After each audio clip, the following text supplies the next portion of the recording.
നമസ്കാരം. ഇന്ന് നമ്മോടൊപ്പമുള്ളത് എറണാകുളം പനമ്പള്ളി നഗറിൽ ടോക്കിംഗ് ക്യൂർ എന്ന് പറയുന്ന കൗൺസിലിംഗ് സെൻറ്റർ നടത്തുന്ന ഡോക്ടർ ബെൽവിയാണ്.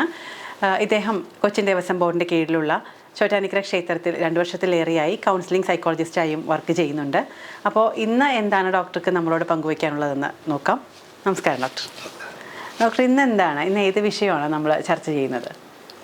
ഇപ്പോൾ അഡിക്ഷൻ വളരെ വ്യാപകമായിട്ട് ചർച്ച ചെയ്യപ്പെടുന്നൊരു വിഷയമാണ് എനിക്ക് തോന്നുന്നത്. അഡിക്ഷൻ എല്ലാവരും ശരിയാണ്. ഇപ്പോൾ എല്ലാത്തിനോടും എല്ലാവർക്കും ഒരു അഡിക്ഷനുള്ളൊരു സമയമാണ്. അപ്പോൾ ഈ വിഷയം നമുക്ക് വളരെ പ്രാധാന്യമുള്ളൊരു വിഷയം തന്നെയാണ്. അപ്പോൾ എന്താണ് ഡോക്ടർ ഒന്ന് അഡിക്ഷൻ എന്താണെന്ന് പറഞ്ഞിട്ട് തുടങ്ങാം അല്ലേ? അതെ, അഡിക്ഷൻ എന്ന് പറയുന്നത് മലയാളത്തിൽ പറയുകയാണെങ്കിൽ ആസക്തി. അതൊരു ക്രോണിക് ബ്രെയിൻ ഡിസോർഡർ എന്ന് വേണമെങ്കിൽ പറയാം. എന്തിനെങ്കിലും ഒരു പ്രവൃത്തിയോട് ഏതെങ്കിലും ഒരു കാര്യം ചെയ്യുകയാണെങ്കിൽ, ഇപ്പോൾ മദ്യപാനം എന്ന് പറയുന്നൊരു അഡിക്ഷനാണ്, ഷോപ്പിംഗ് എന്ന് പറയുന്നൊരു അഡിക്ഷനാണ്, ഇപ്പോൾ ഇൻ്റർനെറ്റ് യൂസ് അഡിക്ഷനാണ്, കുട്ടികളിൽ കാണുന്ന മൊബൈൽ അഡിക്ഷൻ വളരെ വ്യാപകമായിട്ടാണ്, ഗെയിം അഡിക്ഷനാണ്. അപ്പം ഈ പ്രവൃത്തികളെല്ലാം അവർ തുടർച്ചയായിട്ട് ഇങ്ങനെ ചെയ്തുകൊണ്ടേയിരിക്കുന്നു.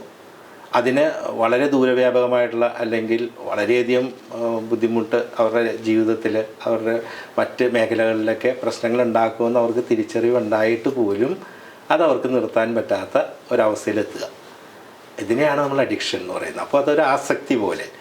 മൊബൈൽ ഉപയോഗിക്കുന്ന കുട്ടിയുടെ അടുത്ത് പെട്ടെന്ന് നമ്മൾ ഗെയിം കളിക്കുന്നൊരു കുട്ടിയാണെന്നുണ്ടെങ്കിൽ ഇപ്പോൾ ചായ കുടിക്കാൻ പോകാമെന്ന് പറഞ്ഞിട്ടുണ്ടെങ്കിൽ അവൻ പറയും, അതാ ഈ ഒരു ലെവൽ കഴിഞ്ഞിട്ട് ഞാൻ വരാമെന്ന് പറയും. അത് നമ്മളുടെ മുഖത്ത് പോലും നോക്കില്ല. ആ മൊബൈലിൽ നിന്ന് കണ്ണെടുക്കാതെ അവൻ അത് പറയുന്നു. ആ ചായ ഇരുന്ന് തണുത്തു പോയിട്ടുണ്ടാകും. പക്ഷെ വീണ്ടും വിളിക്കുമ്പോൾ വീണ്ടും പറയും, അടുത്ത ലെവൽ കഴിഞ്ഞത് ഇത് കൂടി കഴിഞ്ഞിട്ട് ഞാൻ വരാമെന്ന് പറയും എന്ന് പറയുന്ന പോലെ അതിൽ നിന്നും പിന്നെ പോരാൻ പറ്റാത്ത രീതിയിൽ അതിൽ തന്നെ മുഴുകി ഇരിക്കുന്ന ഒരവസ്ഥയ്ക്ക് നമുക്ക് ആസക്തി എന്ന് പറയാൻ പറ്റും, അഡിക്ഷൻ എന്ന് പറയാൻ പറ്റും. അതായത് ദോഷമാണെന്ന് അറിഞ്ഞിട്ടും നിർത്താൻ പറ്റാത്തൊരവസ്ഥ. അതെ. ഈ അഡിക്ഷനുള്ള ആൾക്ക് സ്വന്തമായിട്ട് തിരിച്ചറിയാൻ പറ്റാറുണ്ടോ ഡോക്ടറെ? പലപ്പോഴും അഡിക്ഷനിൽ നമുക്ക് ചുറ്റുമുള്ളവർക്കാണ് ഏറ്റവും കൂടുതൽ മനസ്സിലാക്കാൻ പറ്റുന്നത് അഡിക്റ്റഡ് ആണ് എന്നുള്ളത്. പക്ഷെ അത് അവരോട് ചോദിച്ചു കഴിഞ്ഞാൽ ഞാൻ അതിനൊന്നും അഡിക്റ്റഡ് അല്ല, എനിക്കെപ്പോൾ വേണമെങ്കിലും ഇതിൽ നിന്ന് പിന്തിരിയാം, രക്ഷപ്പെടാം എന്നൊക്കെ അവർ പറയും.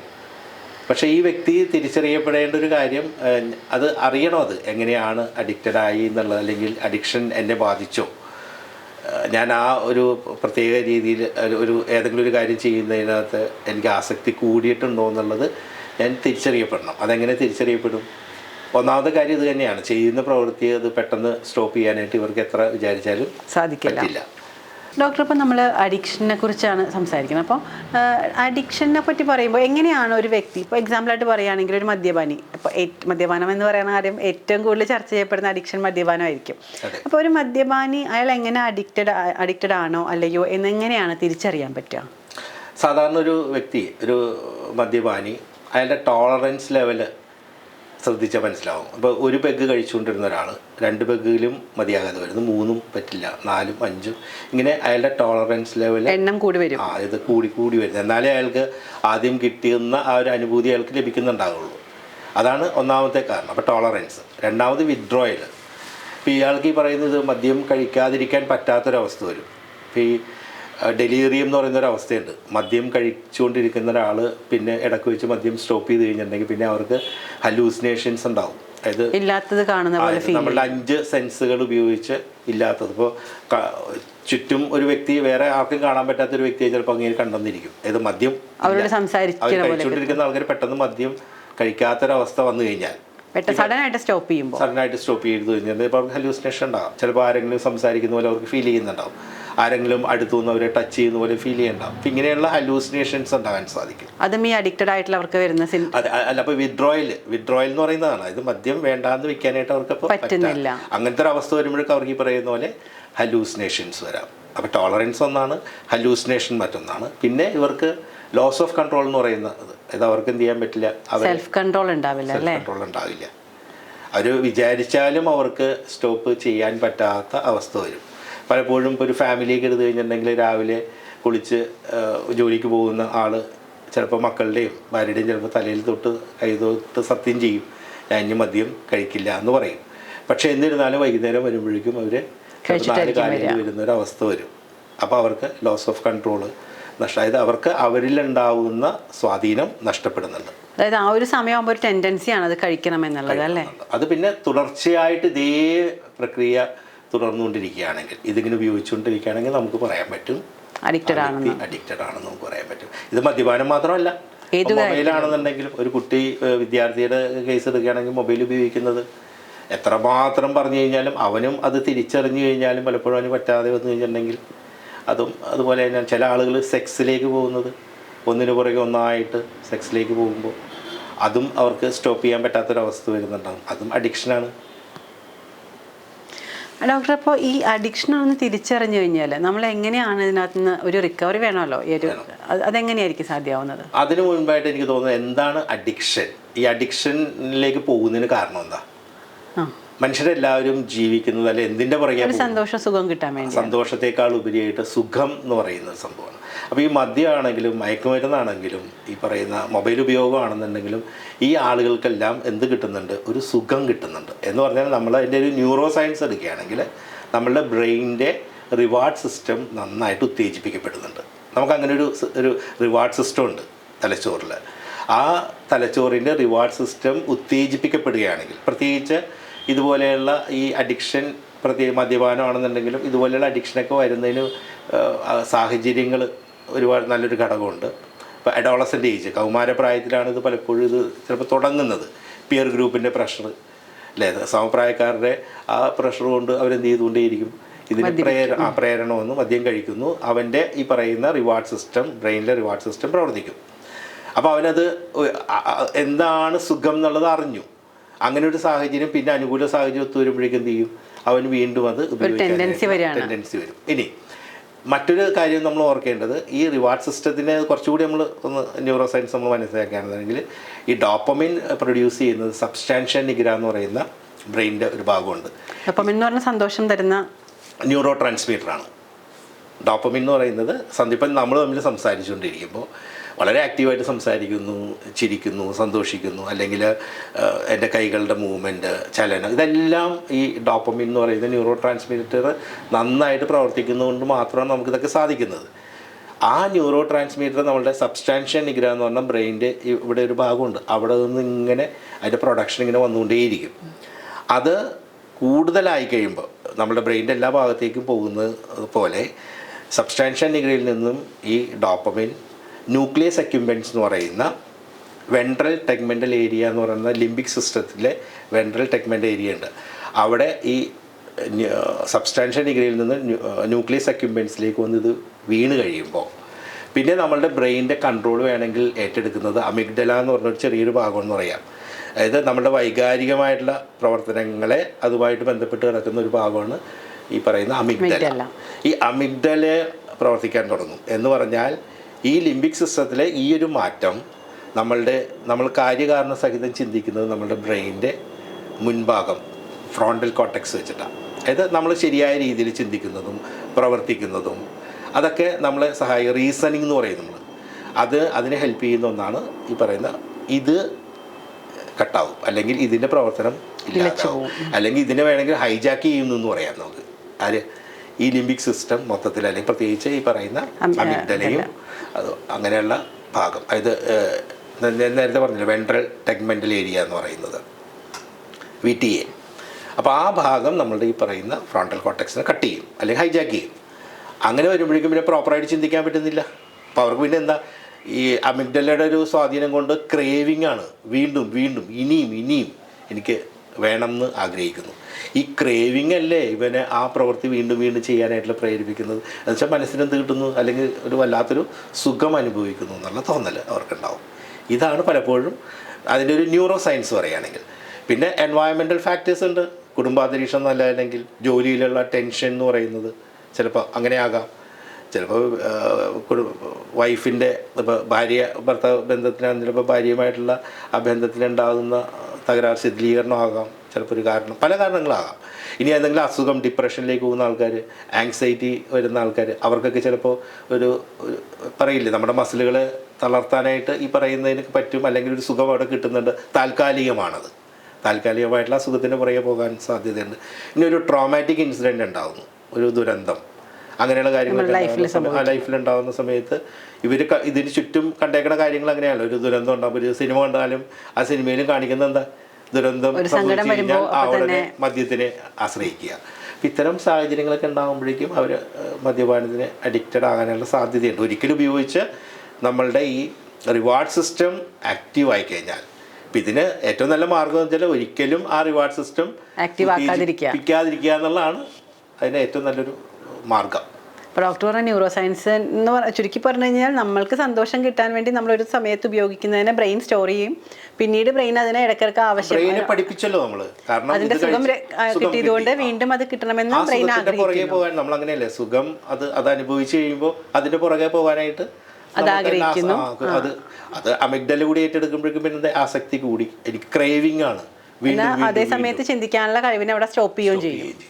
അപ്പോൾ സ്വാഭാവികമായിട്ടും അത് വീണ്ടും വീണ്ടും എടുക്കാനുള്ള ടെൻഡൻസി വരും. അങ്ങനെയാണ് അഡിക്ഷനിലേക്ക് നമ്മൾ ഏതു കാര്യമായാലും, മദ്യപാനം മാത്രമല്ല.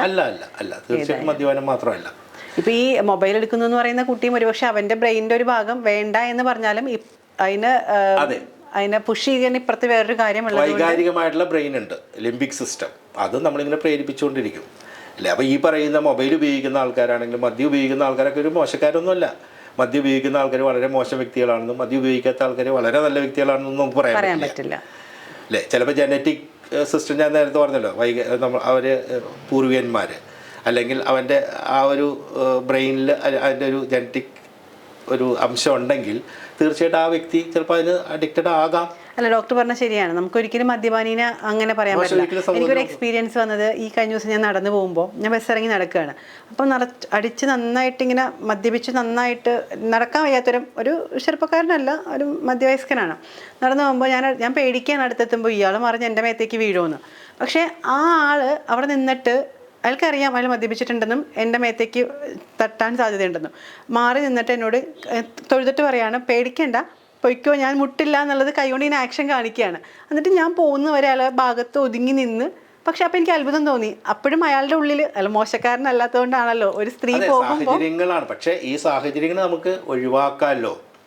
സാഹചര്യങ്ങളെ ഒഴിവാക്കാൻ, അതിനാണ് നമ്മൾ ഒരു തിരിച്ചറിവ് എന്ന് പറയുന്നത്. ആ തിരിച്ചറിവുകൾ കിട്ടിക്കഴിഞ്ഞാൽ പലപ്പോഴും ഈ കൗമാരപ്രായത്തിൽ സംഭവിക്കുന്നത് എന്താണ്, ഞാനിത് ഒന്ന് കുട്ടികളുടെ പ്രേരണ കൊണ്ട് അല്ലെങ്കിൽ കൂട്ടുകാരുടെ പ്രേരണ കൊണ്ട് ഒരിക്കലും ഒന്നെങ്കിലും ഇത് കൗമാരത്തിൻ്റെ പ്രത്യേകത എല്ലാം ഒന്ന് പരീക്ഷിച്ച് നോക്കണം എന്നുള്ള ഒരു കാര്യം. ഞാൻ ചെയ്തില്ലെങ്കിൽ മോശമാണ്, കൂട്ടുകാരത്തിൽപ്പെട്ട ഒരാളല്ല എന്നുള്ളൊരു തോന്നൽ വരും. അപ്പോൾ അങ്ങനെ വരുമ്പോൾ ഒരിക്കൽ നമ്മൾ ഒന്ന് പരീക്ഷിക്കുക എന്ന് പറഞ്ഞതിന് അർത്ഥം നമ്മൾ ആ ബ്രെയിനിൻ്റെ റിവാർഡ് സിസ്റ്റത്തിനെ ഒന്ന് എന്ത് ചെയ്തു, ആക്ടിവേറ്റ് ചെയ്തു എന്നാണ്. റിവാർഡ് സിസ്റ്റത്തിന് നമ്മൾ ആക്ടിവേറ്റ് ചെയ്തില്ല എങ്കിൽ അവൻ അത് അറിയുന്നില്ല എന്താണ് എന്നുള്ളത്. ഇനി ഇത് ഈ ഒരു പ്രാവശ്യം ചെയ്യുമ്പോൾ അവിടെ രജിസ്റ്റർ ആയി കിടക്കുകയാണ്. പിന്നെ എപ്പോൾ വേണമെങ്കിലും സാഹചര്യങ്ങൾ വരുമ്പോൾ നമുക്ക് ഏത് സാഹചര്യം വേണമെങ്കിലും ജീവിതത്തിൽ വരാമല്ലോ. അപ്പോൾ അത് വരാം. അതിനുള്ള സാധ്യത വളരെ കൂടുതലാണ്. നിർബന്ധമൊന്നുമില്ല. നേരത്തെ പറഞ്ഞ പോലെ മദ്യപാനിയായിട്ടുള്ള അച്ഛന് ഇരട്ട കുട്ടികളുണ്ടെങ്കിൽ ഒരു കുട്ടി മുഴുക്കുടിയനായിട്ട് അല്ലെങ്കിൽ മദ്യപാനിയായിട്ടും മറ്റേയാൾ ചിലപ്പോൾ മദ്യവിരുദ്ധ പ്രസ്ഥാനത്തിന്റെ നേതാവായിട്ടും മാറാം. അത് ആ കുട്ടി എങ്ങനെ എടുക്കുന്നു എന്നുള്ള അവന്റെ തിരിച്ചറിവാണ്. രണ്ട് കുട്ടികളും കണ്ടുവരുന്ന സാഹചര്യം ഒന്ന് തന്നെയാണ്, പക്ഷെ അവന്റെ ഉള്ളിൽ വരുന്നത്. പലപ്പോഴും നമ്മൾ പറഞ്ഞു കേൾക്കാറുള്ളൊരു കാര്യമാണ്, ഒരു കാര്യം ചെയ്യരുതെന്ന് പറയുമ്പോൾ അത് ചെയ്യാനുള്ള ടെൻഡൻസി കൂടുമെന്ന് പറയുമല്ലോ. അപ്പം അതുപോലെ മദ്യപിക്കരുത് എന്നൊരു പയ്യനോട് അല്ലെങ്കിൽ ഒരു 16-17 വയസ്സുകാരനോട് പറയുകയാണെങ്കിൽ അവനത് എന്താണെന്ന് അറിയാനുള്ള ഒരു ടെൻഡൻസി എപ്പോഴും ഉണ്ടാവും എന്ന് പറയും. പക്ഷേ എന്നാൽ കുറച്ച് അവനത് ടേസ്റ്റ് ചെയ്യാൻ കൊടുത്താൽ അത് ഇതാണ് എന്ന് തിരിച്ചറിഞ്ഞാൽ പിന്നെ ഉപയോഗിക്കില്ല എന്ന് പറയുന്ന ഒരു വിഭാഗം ഉണ്ടല്ലോ. എന്താണ് ഇതിൻ്റെ യാഥാർത്ഥ്യം? അപ്പോൾ അങ്ങനെ വേണേൽ ചിന്തിക്കാം. പക്ഷെ ഒന്ന് ആലോചിച്ച് നോക്കിയേ, ഞാൻ നേരത്തെ പറഞ്ഞ പോലെ അതിൻ്റെ ഒരു ന്യൂറോ സയൻസ് നോക്കിക്കഴിഞ്ഞിട്ടുണ്ടെങ്കിൽ അവൻ്റെ ഫ്രോണ്ടൽ കോർട്ടക്സ് ഉപയോഗിച്ചിട്ട് ഞാൻ ഇതിൻ്റെ ടേസ്റ്റ് അറിഞ്ഞു, ഇനി എനിക്കിത് വേണ്ട എന്ന് പറഞ്ഞ് ചിന്തിക്കുന്നു. അവൻ്റെ ചിന്ത എത്രമാത്രം സ്ട്രോങ് ആണ് എന്നുള്ളത് അവൻ തീരുമാനിക്കണം. ഇനി രണ്ടാമത്തെ എന്താ, ഒരിക്കൽ നമ്മളുടെ റിവാർഡ് സിസ്റ്റം ഉത്തേജിപ്പിക്കപ്പെട്ട് കഴിഞ്ഞു. ഞാൻ നേരത്തെ പറഞ്ഞ ലിംബിക് സിസ്റ്റത്തിനകത്തുള്ള വെൻട്രൽ ടെഗ്മെൻ്റൽ ഏരിയ എന്ന് പറയുന്ന ഭാഗത്ത് ആ ഒരു റിവാർഡ് സിസ്റ്റം ആക്ടിവേറ്റ് ചെയ്ത് കഴിഞ്ഞു എന്ന് പറഞ്ഞാൽ ഇതിൻ്റെ സുഖം എന്താണെന്ന് അറിഞ്ഞു. അതിൻ്റെ സ്വാധീനം അമിഗ്ഡലയിലും നമ്മൾ നന്നായിട്ട് വരും. അപ്പോൾ ഈ കൂടുതൽ വേണം അല്ലെങ്കിൽ ഇത് ഒന്നുകൂടി ഒന്ന് ട്രൈ ചെയ്യണം എന്നുള്ള ഒരു ആഗ്രഹം അമിഗ്ഡല ഉണ്ടാക്കും അല്ലേ. അപ്പോൾ കാര്യകാരണ സഹിതം ചിന്തിക്കുന്ന ബ്രെയിൻ, അമിഗ്ഡലയുടെ സ്വാധീനം ഇപ്പുറത്ത്. ഇതിൽ ആരുടെ സ്വാധീനമാണ് ഏറ്റവും ശക്തം എന്നുള്ളതിനെ ആശ്രയിച്ചിരിക്കും. കൂടുതൽ ആരാണോ ചെലുത്തുന്നത് ആ ഭാഗത്തേക്ക് പോകും. അമിഗ്ഡലയുടെ സ്വാധീനം ശക്തമായി കഴിഞ്ഞാൽ അവൻ എന്ത് ചെയ്യും, ഒരിക്കൽ ടേസ്റ്റ് ചെയ്ത് ഇനി വേണ്ടാന്ന് വെച്ചാണെങ്കിൽ അവൻ എന്ത് ചെയ്യാൻ സാധ്യതയുണ്ട്, ടെൻഡൻസി വരും. അതല്ല, എനിക്കങ്ങനെ വേണ്ട, ഞാനിത് വെറുതെ ടേസ്റ്റ് ചെയ്യാൻ വേണ്ടി മാത്രമോ എന്ന് വിചാരിക്കും. പക്ഷെ അത് ഒരു ഞാണമ്മക്കളിയല്ലേ. അത് ഒരുപക്ഷെ ചിലപ്പോൾ ആ ഒരു മുഴുവനായിട്ട് പ്രായത്തിലുള്ള പയ്യൻ അത് സാധിക്കണമെന്നില്ല എന്ന്. ഇല്ല. അവനെ ഇഷ്ടമില്ല എന്നുണ്ടെങ്കിൽ പിന്നെ കഴിയുന്നത് അത് ചെയ്യാതിരിക്കാന്ന്. ഇത് ഞാൻ പറഞ്ഞില്ലേ, ഇപ്പോൾ ഈ മദ്യം ഉപയോഗിക്കുക എന്നുള്ളതൊരു വ്യക്തിയുടെ സ്വാതന്ത്ര്യമാണ്. മദ്യം ഉപയോഗിക്കുന്ന ആൾ മോശമാണെന്നും മദ്യം ഉപയോഗിക്കാത്തവർ നല്ല ആളെന്നുള്ളൊരു അഭിപ്രായം എനിക്കില്ല. പിന്നെ അത് മാത്രമല്ല, ഈ മദ്യം കഴിക്കരുതെന്നുള്ളത് ഉപദേശിക്കുന്നതിനോടും എനിക്ക് താല്പര്യമില്ല. കാരണം തിരിച്ചറിവുകൾ ഉണ്ടാകുകയും അത് വ്യക്തി തന്നെ സ്വയം എടുക്കേണ്ട ഒരു തീരുമാനമാണ്. എനിക്ക് ഈ സമൂഹത്തിൽ എനിക്ക് എന്ത് ചെയ്യാൻ സാധിക്കും. ഇപ്പം ഡോപ്പമിൻ എന്ന് പറയുന്നതാണല്ലോ നമ്മൾക്ക് ഈ പ്രശ്നം ഉണ്ടാക്കുന്നത്. ഈ ഡോപ്പമിൻ എന്ന് പറയുന്നത് ഒരുപാട് സന്തോഷം തരുന്ന ഒരു ന്യൂറോ ട്രാൻസ്മിറ്ററാണ്. ഒരു നല്ലൊരു വ്യക്തിയായിട്ട് സംസാരിക്കുമ്പോൾ, ഈ ഒരു ഇൻ്റർവ്യൂ എടുക്കുമ്പോൾ എൻ്റെ ബ്രെയിനിൽ ഒരുപാട് ഡോപ്പമിൻ പ്രൊഡക്ഷൻ ഉണ്ടാകുന്നുണ്ട്. എനിക്ക് സന്തോഷം കിട്ടുന്നുണ്ട്.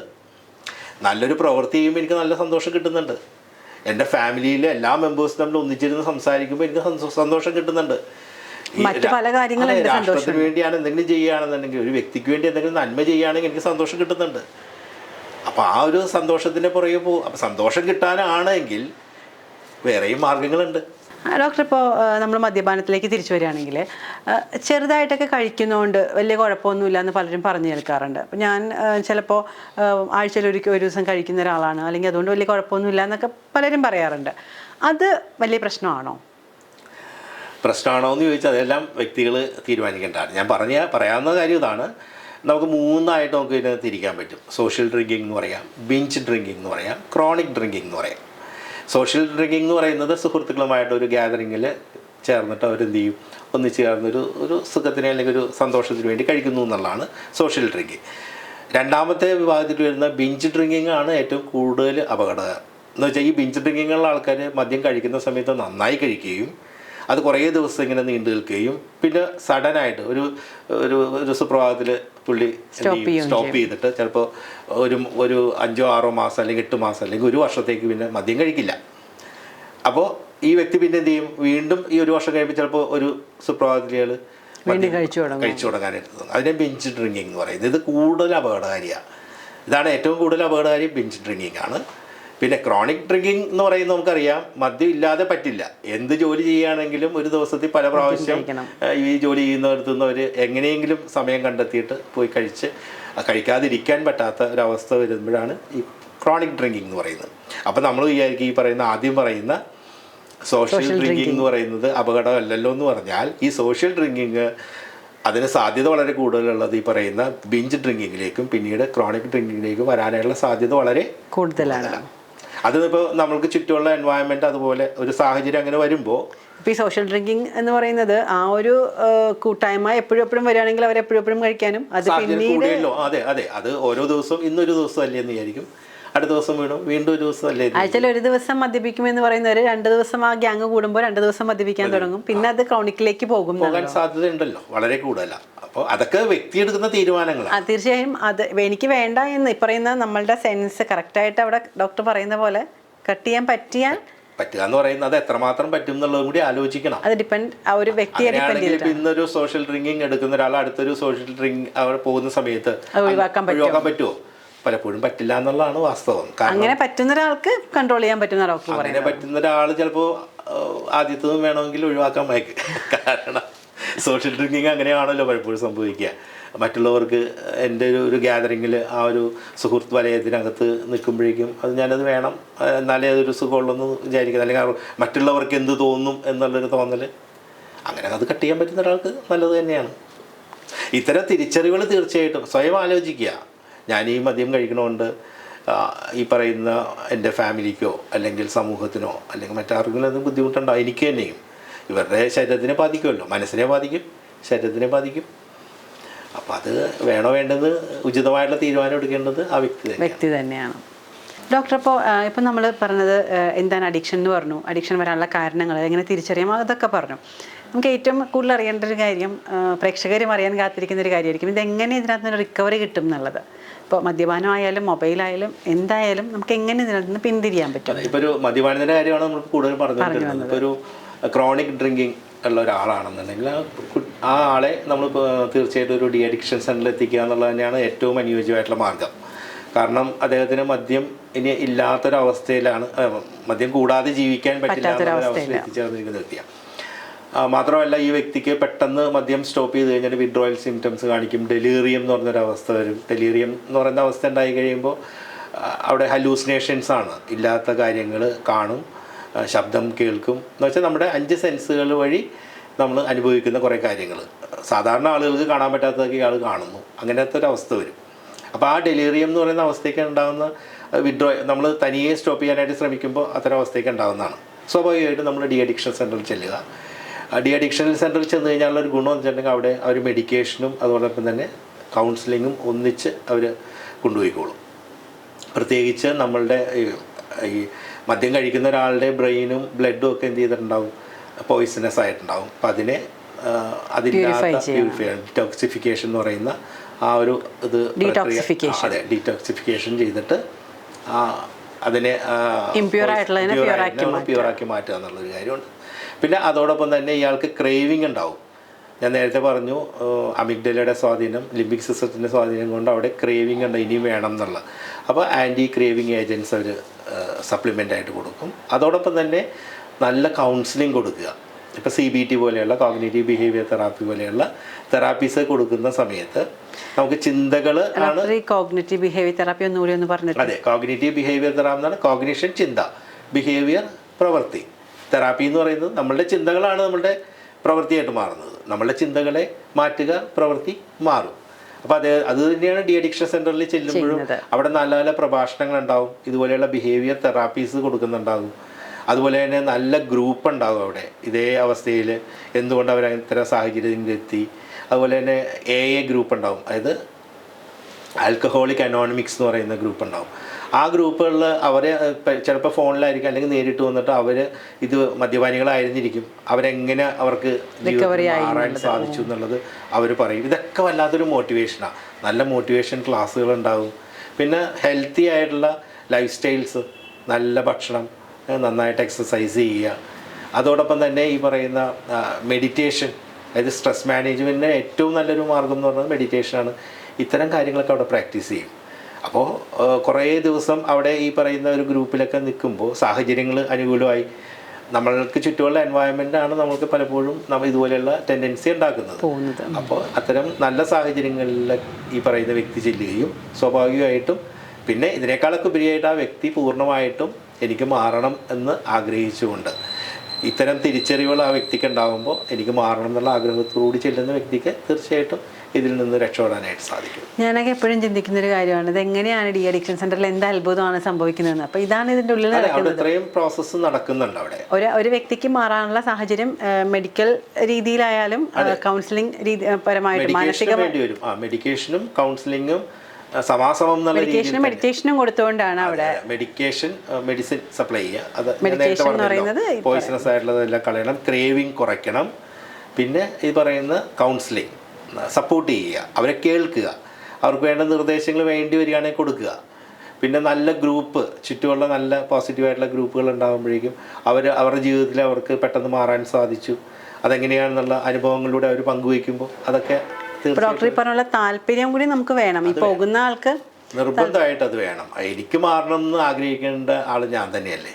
ഇപ്പോൾ പലപ്പോഴും പല വീട്ടുകാർ നിർബന്ധിച്ചൊക്കെ ആയിരിക്കും കൊണ്ടേ ആക്കുക. പക്ഷെ അവരും കുറച്ച് ദിവസം കഴിയുമ്പോൾ അതിനോട് തിരിച്ചു വരുമ്പോൾ അവരും തിരിച്ചറിവുകൾ കൂടുതലുണ്ടാകും. അതായത് അവിടെ ചിലപ്പോൾ ഒരു നിർബന്ധം കൊണ്ടാണ് പോകുന്നതെങ്കിലും അവിടെയുള്ള കുറേ സാഹചര്യമായിട്ട് ഇടപഴകി കഴിയുമ്പോൾ അവർ തിരിച്ചു പിന്നെ ആ ലൈഫ് സ്റ്റൈൽ മെയിൻറ്റെയിൻ ചെയ്യാന്നുള്ളത് ആ വ്യക്തിയെ ഡിപ്പെൻസ് ഓൺ. അതെ, ഒരിക്കലും അതെന്ത് ചെയ്യരുത്, റിലാപ്സ് ചെയ്യരുത്. ഒരിക്കൽ ഞാനിത് ഉപേക്ഷിച്ചു, പൂർണ്ണമായിട്ടും ഞാൻ രക്ഷപ്പെട്ടു, അപകടമാണെന്ന് തിരിച്ചറിയുന്ന ആളുകൾ രക്ഷപ്പെട്ടു എന്ന് പറയാം. രക്ഷപ്പെട്ടു എന്ന് തിരിച്ചറിയുകയും പിന്നെ അത് കഴിഞ്ഞിട്ട് ജീവിത സാഹചര്യത്തിൽ പിന്നെയും ആ ഇതിലേക്ക് തിരിച്ച് റിലാപ്സ് ചെയ്യരുത്. ആ അവസ്ഥയിലേക്ക് ഒരിക്കലും പോകാതിരിക്കാൻ നോക്കുക. അങ്ങനെ വീണ്ടും തിരിച്ചു വരവ് എപ്പോഴും കൂടുതൽ അപകടങ്ങളിലേക്ക് വഴിതിരിക്കും. ഓക്കെ ഡോക്ടർ, അപ്പോൾ അഡിക്ഷൻ എന്ന് പറയുന്ന ഒരു വിഷയത്തെക്കുറിച്ച് വളരെ ദീർഘമായിട്ടുള്ളൊരു കാര്യങ്ങളാണ് നമുക്ക് ഡോക്ടർ ഷെയർ ചെയ്തത്. ഡോക്ടർ, അപ്പോൾ ഇത്രയും നേരം ഞങ്ങളോട് സഹകരിച്ചതിന് നന്ദി. Thank you.